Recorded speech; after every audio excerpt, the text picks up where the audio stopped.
Right, so welcome back to another episode. You can see I've put the tyres onto the wheels now.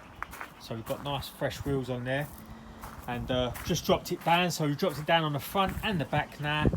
And I'm happy with the height that it's sitting at. It's obviously going to lower a little bit more at the front when there's a bit more weight in it, because there's nothing other than the engine in there at the minute, rad and all the water system and everything. So what I've got to get on with now is I've got to pull the rocker cover off. I've got some brand new lifters I want to put in the top of the head. They were just refurbished lifters in there, and I've bought some brand new ones. And then I'm going to get on with putting the wiring loom in, because obviously you need the wiring loom in there. Right, so I think the first job is we're going to get this wiring loom back in the car and totally ruin the look of the engine bay. So look how clean it looks now. We're going to have all this wiring along this section here now. So I'm going to get it in, get all the fuse boxes and everything in. I know that on my other car, obviously, I wire tucked it, went down there, but I don't want to be putting all the fuse box and everything inside the car with all the carpet at the minute. So I'm going to get the car running and put all the loom in it, so I'll just have to suffer how it looks. So you can see how terrible this lot's got to go in there, but you know, you have to have the wiring to work the car. So this is obviously all the fuse box. It's all going to be clipped up. It'll be like factory, but it just won't be as tidy as I'd like it to be. So just in the process of getting it in. This is the quickest way to mess up a tidy looking engine bay. Have swarms and swarms of wiring, but I'm going to try and do the best out of a bad situation and tidy it as much as possible and make it look as clean as possible while it's in there, so it doesn't look untidy. So yeah, all this lot, it comes from the power steering pump. You've got the starter motor wire and everything like that. So going to put it all in here and try and make it look semi-presentable. So just quickly cleaning up the bracket for it. Sits like that somehow. Obviously can't leave that like that. So going to quickly wash it off, sand it down, give it a lick of paint. So I've spent a bit of time in the engine bay, and I'm pretty pleased with how that's come out of the wirings. Made a good situation out of a bad one. Obviously we had to get the wiring loom in there. This lot's going to be hidden behind the headlight, and same with this side. And then this lot's going to go across the crash bar. And what I've done is I separated the earths and the power cables that would normally come up here and maybe to this wing and where the battery system is, and I've routed them down there. I've just got to finish that section off, and everything else has been tucked. I've put conduit, I've separated the wiring up here as well. And yeah, so what I'm thinking of doing in the future as well is make a plate that covers all this lot, just because I've never seen it done on the Vauxhalls before, and that will just get rid of all that nasty area up there, because I'm happy with how the left hand side's come out, nice and tidy. Obviously it'll be more covered up when the rad and the intercooler and the pipe work's all in. So I decided to buy these ones from GM.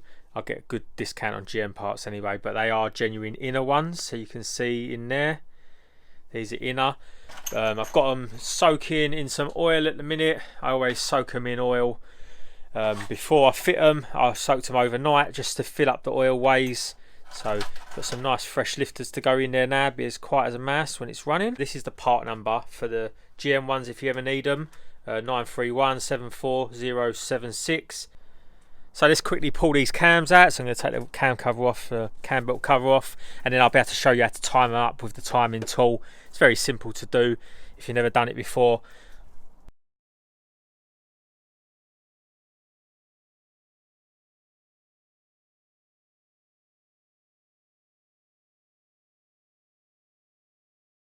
So cam covers off now, you see us stripping it down. Going to get to taking these cams out now, because you see the lifters are just underneath the cams, in case you didn't know. So these ones have been refurbished. These cams were all polished up before they was put on. I'm surprised that there's actually still an oil film on them, which is good news actually. So they were still lubed up even though I've been turning it over. Brand new cam belt on it, so going to crack that tensioner off down here. Took the covers off it already, took the bottom pulley off as well.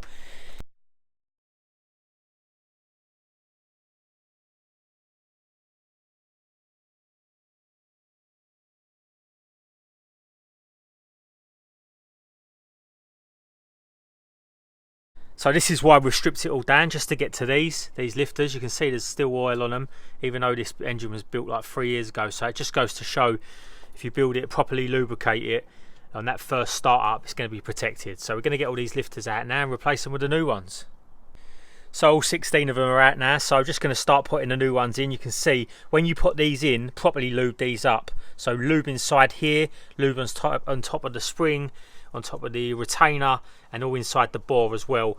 Make sure it's properly lubricated, and then before I put the cams in, I run some oil along them, and then I run some oil over the cams as well. Right, so you can see got 15 of them in there, so just going to get the last one in. So you also want to put some oil where the journals of the cam's going to sit, on here, on here, on here, all the way along, and then just dribble some oil along the top of the lifters before you've got to put the cams back on. So I always lay out the cam caps in line as to where they've come off, but if you do get them mixed up, you can see on them they're all numbered 1, 2, 3, 4, 5. Now on the head, I'll quickly show you, it's counterproductive, but the bottom ones are number 1 and the top ones are number 6. You can see here. So you would think that number 1 would be on the top here, but it's not. So you see the numbers on the head. Also, if you can, use brand new bolts for here because they stretch. So the numbers on the head, you can see 3, 2, 1, and you can see that's where the cam caps go. So you can see what I was saying about number 1's along the bottom. It goes all the way up here, and then 6. So you see 6, 7, 8, 9, and then 0 means 10. So whenever you're taking these cams out, always replace these cam seals with brand new ones, otherwise you're going to get oil leaks. I've already done these, obviously these are brand new, so I don't have to do it. All you've got to do is take off that bolt there. These do stretch, so it is a good idea to change them. So a quick one on these pulleys, do you see that there's 2 different types? So you've got one with 2 notches in, and you can see this notch says inlet and that notch says exhaust. Now make sure you get them on the right way round. If they've only got 1 notch like that, then they're for the inlet. So you can see if you line the inlet one up, you can see the timing marks on the pulley are in exactly the right place. Yeah, so you make sure you get them the right way round. Don't want to put an inlet on the exhaust side. So the cam pulley bolts are 50 Newton meters plus 60 degrees plus 15 degrees to do up, so it's quite a fuss to do them up. And make sure you lock them up when you took the cam cover off by this part here. Don't be tempted to do it when the engine's timed up. Also the cam caps 8 Newton meters, no more. Never be tempted to not put a new seal on your cam cover, because that is a recipe for a nice oil leak. These timing locking tools for the cams are absolutely essential when you're doing a cam belt. Messing around with pulleys keep moving and stuff. Get it to top dead centre, lock it up with these. So the cam pulleys are all locked up now. You can see I never trust the bottom crank pulley timing marks on any of these engines, so I always do it the old school way. I take number 1 plug out and I'll make sure that it's at TDC properly. So you can see it's locked up now.